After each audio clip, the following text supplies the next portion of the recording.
Bruce Toussaint. Europe 1 matin.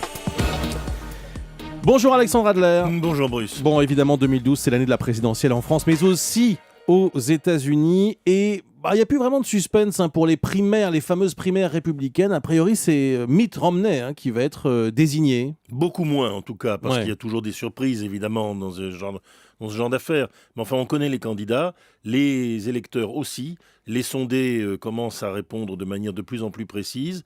Et les élections du New Hampshire ont quand même été un succès sans mélange pour Mitt Romney. Après tout, il y avait à la fois sur sa gauche, sur sa droite, des challengers. Aucun ne s'est manifesté. 39%, c'est un très bon score pour un candidat à l'élection présidentielle.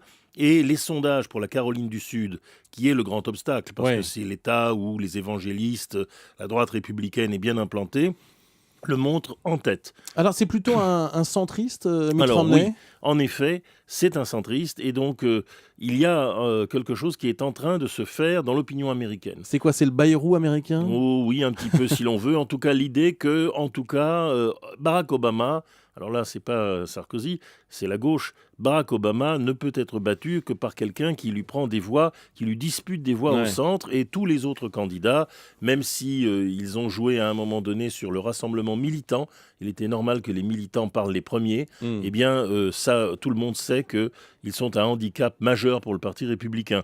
Donc, voter pour Rick Santorum, voter pour des folkloriques comme cela, ou Ron Paul, le candidat libertarien qui est en tête aujourd'hui derrière Romney, c'est voter Obama. Et aujourd'hui, l'opinion est persuadée de cela, et Mitt Romney, dans ces conditions, est en train d'arracher, et c'est la deuxième fois dans l'histoire du Parti républicain, une nomination peut-être plus rapide qu'on avait prévu, Alors- donc une campagne plus longue et peut-être plus pleine de suspense qu'on imaginait. Alors, justement, face à Obama, quelles sont ses chances? Les chances de Mitt Romney sont équivalentes. Il y a des États qui ont basculé, on le sait, qui ont voté Obama dans l'enthousiasme d'il y a 5 ans et d'il y a 4 ans et qui ne recommenceront pas, par exemple la Pennsylvanie et l'Ohio. Donc le rapport de force est très étroit et tout se jouera maintenant sur la performance d'Obama, mais aussi sur la capacité de Mitt Romney de faire sortir des électeurs qui souvent, quand ils sont un peu idéologues, se réfugient dans l'abstention. Il a écœuré ses adversaires, il ne les a pas convaincus encore de voter pour lui. C'est une longue campagne qui se prépare, mais c'est une campagne pleine de rebondissements et pleine de suspense, là où tout le monde disait que finalement Obama abordait celle-ci Avec avec... course gagnée, ouais. Voilà, et ce n'est pas le cas. Merci Alexandre Adler.